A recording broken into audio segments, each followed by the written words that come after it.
As we sit and wait for this Kuminga resolution, I thought we would take a look at one of our draft picks this year. Now, the Warriors had 1 second-round pick, and they flipped it into 2. Take 2 swings at the plate rather than 1, especially that late in the draft. Alex Toohey and Will Richard. Now, the interesting thing is they went and got Alex Toohey first, right? Out of Australia, Andrew Bogut's team. I wonder how much influence that had on that selection. And then they went and got Will Richard with the 56th pick. Now, Toohey, he seems like he's a year away from being a year away, as they say, right? I'm not sure that his game translates with the jump in athleticism to the NBA. Obviously, this is very early for both these guys. All we have is summer league tape. And, everyone says don't pay any attention to anything in summer league, but that's what's exciting about this Will Richard tape. And I'll explain why here in a minute. But yeah, Toohey, I don't know, man. I'm not going to sit here and lie to you and say, oh man, yeah, no, like I didn't like what I saw. He just didn't look as athletic as he did on tape in the Australian League. And, maybe not the ideal setting for him. If he's a connector and a hustle energy guy, that doesn't necessarily stand out in summer league. But Will Richard, on the other hand, did. And Will looks like not only is he going to make the roster, but he is going to be competing for minutes day one. So let's take a look at the Will Richard tape. So, doing what I do, I'm either in front of the camera watching hoops, or I'm at the gym playing hoops and working out. So I'm usually in gym attire. But old Unc took a trip to Vegas, and I had a blast. But I had to dress up. I had to get suited and booted, and it's been a while. And the funny thing with outfits is, each piece can be the right piece, but if it doesn't come together, then it's not the fit. And it's the feel and the comfortability. If it doesn't fit right and it doesn't feel right, again, what's the point? And that's why I'm excited to introduce to you today's sponsor, Anson's Belt and Buckles. Family owned and operated since 2009. You've got over 40,000 5-star reviews. And frankly, it's the most dynamic belt system that I've ever seen or used. It's a micro adjustable track system. So rather than, holes that wear out and you have to poke holes and you're constantly trying to adjust and make sure you have the right fit, this just slides along, glides along, and not just adjusts to like when you want to take your selfie and you're upright and you're out and about, but if you're sitting down for a long period of time or you've had a big meal, it's completely dynamic to how you want it to feel throughout the day. They sent me a beautiful set with 3 belts, 3 buckles, which can turn into 9 different combos. And what you do is you measure it out, you cut one end, and then you can stick the buckle on and again, change the straps with the buckles. And then the micro adjustable system allows you to adjust the fit for, the holidays or again, just throughout the day. So Anson Belt and Buckles, highly recommended. And because they're sponsoring today's video, when you click the link in the description or scan this QR code to build a box set, you'll get 2 bonus pieces, a buckle and a strap completely free. That's 3 buckles, 3 straps, which can be mixed and matched into 9 unique belt combos, all in one box. It's an exclusive deal you won't get anywhere else. So click the link, build your set, and upgrade your belt game today. The first thing that stood out to me with Will was his habit to hit the glass. Maybe not the same fearless recklessness that Pods hits the glass with, but it's the same consistency. He doesn't have to think about it. He doesn't have to be reminded. It's just an instinct, a built-in habit that will absolutely translate to the NBA level. A lot of guys score in summer league, a lot of ISO flashiness, but they're not going to get that opportunity in the league. Will on the floor will have the opportunity to hit the glass every time he's on the floor, and then you see he knows where to go with the ball. The second thing that jumped out to me was his ability to get to the line. I know that's a triggering topic for a lot of people, foul merchants, but the reality is it's a skill. It's an art form that Will possesses. Look at him run the floor.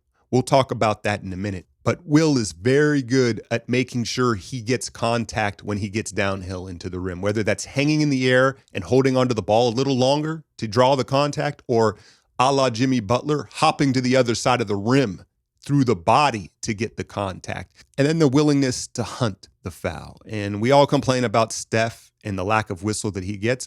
The reality is part of that issue is Steph never hunts the whistle. Now he has in the last few years, right? But it's not an innate thing for him to do. And you look at Will's ability to cut off the ball, attack angles properly, and then find the body, this is just another skill that's going to translate to the league when he's on the floor and get a young guy going. We'll talk about the shooting here in a second. And if you can get to the line, that always helps. How about another habit, skill that's very hard to teach? You kind of either do it or you don't, and that's running the floor. And just like the rebounding, this is just a consistent habit for Will. Watch him stun at the ball, get physical with the big, and then boom, take off down the floor like he does all the time. If you have to remind a player to run the floor hard, they're just not going to consistently do it. You're never going to have to tell Will to run the floor hard.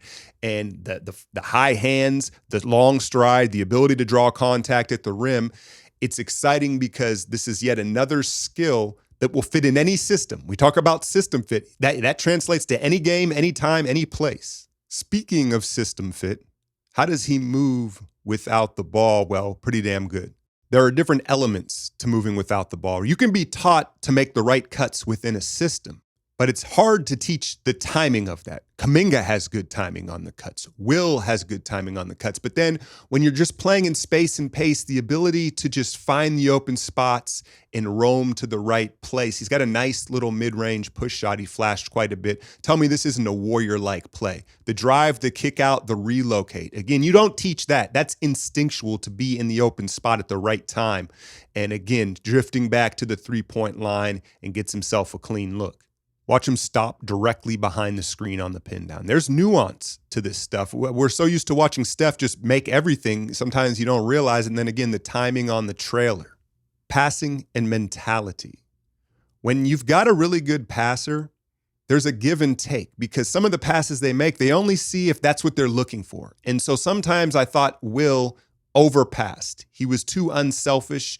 And there were times where it was like, hey, go to work, go to work. He doesn't have a scorer's mentality like get out of my way. He's there to play basketball and make the extra pass.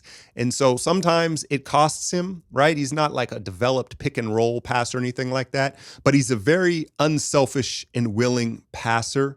Again, almost to a fault. And there's going to be times where you're like, shoot it, Will, shoot it. Come on, Will, that was your shot. But then there's also going to be times where you're like, that was an incredible pass. It's a hard thing to balance as a young player. I think that's probably LeBron's greatest basketball skill is the balance of creating and knowing when to score. And it'll come with time. But look at the touch pass here.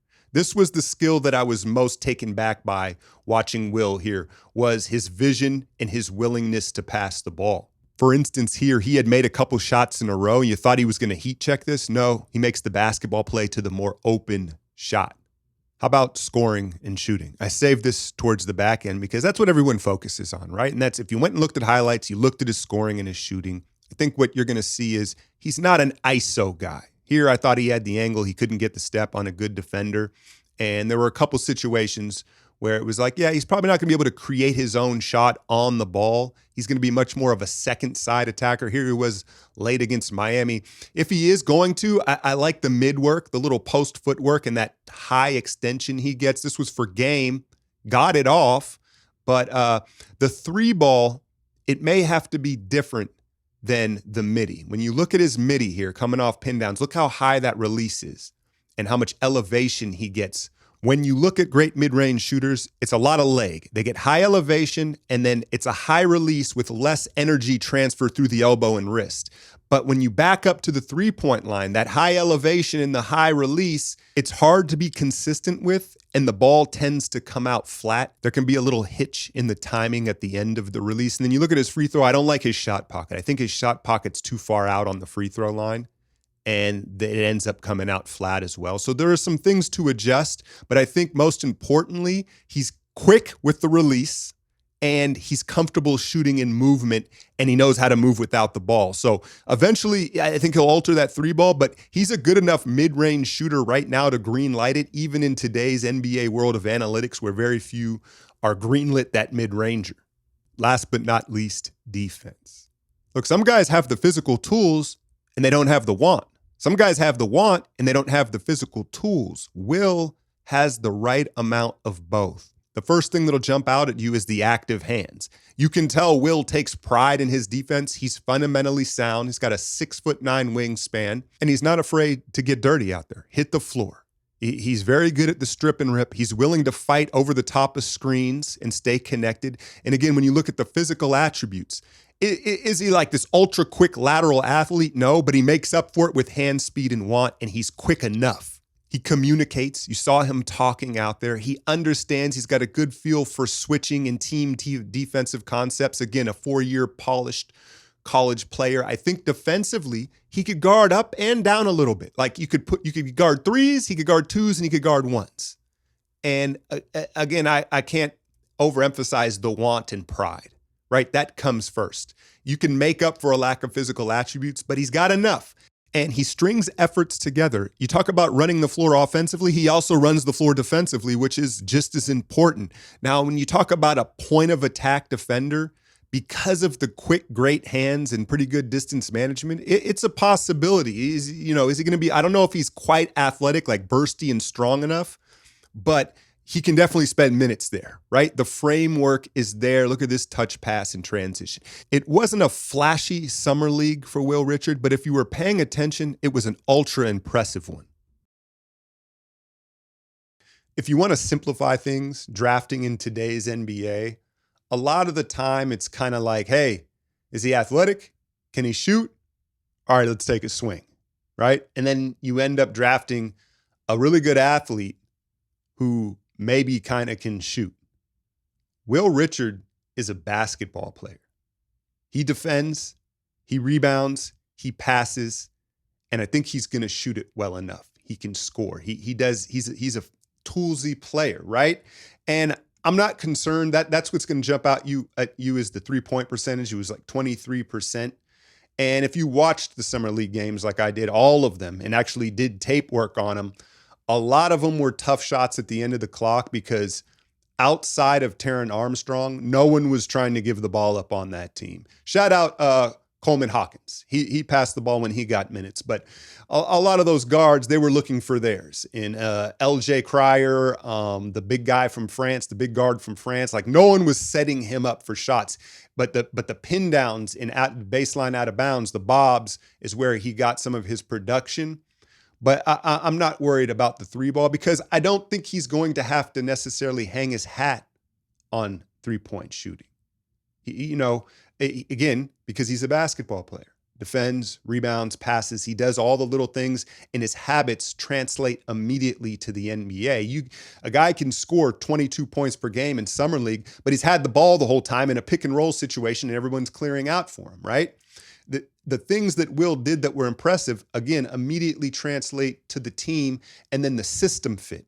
He makes the extra pass, and that's why it'll take the pressure off the 3-ball as it adjusts. And I had made a comp in some of the summer league breakdown. You know who he physically kind of reminds me of in the jumper is a young Brad Beal, ironically coming out of Florida. That there's a lot of similarities to the way they move, and I think their frame as Will fills out. But back to the 3-point percentage. Clearly, the mid-ranger he's more comfortable with. And again, his shot lends itself to the mid-range, the mechanics of it. But why I'm not concerned with the 3-ball, there are various reasons. He's a basketball player. It's not as much pressure on him. It's not like, hey, if you just shoot, right? You come in, you're a shooter, you got to shoot the ball and you're missing. That's where it really snowballs because that's kind of all you do. Will does so many other things to contribute to the team. So he just has to be the other thing that I'd say is he made the open ones.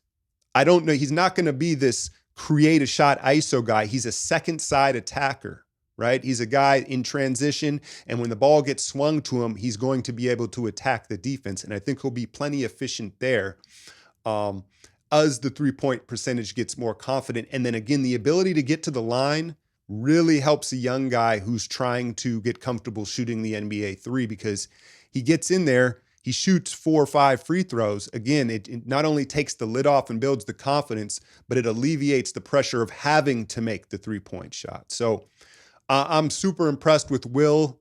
And like I said, I think that he is going to compete for minutes. Not just like the big squad. And we love to send our guys to Santa Cruz in the G League. And I know that Moses has earned the right to have the seniority.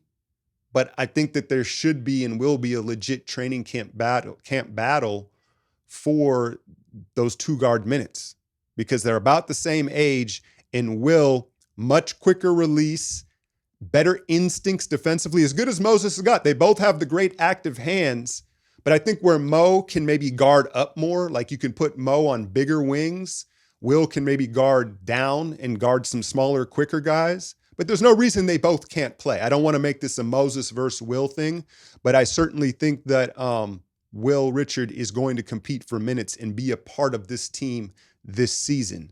And to get that at the 56th pick, if you miss on Tui, I can live with it. Again, 2 for 1 in the late second round from Dunleavy, and Will Richard looks like a hit. As always, hit that like, share, and subscribe. I'm out, y'all.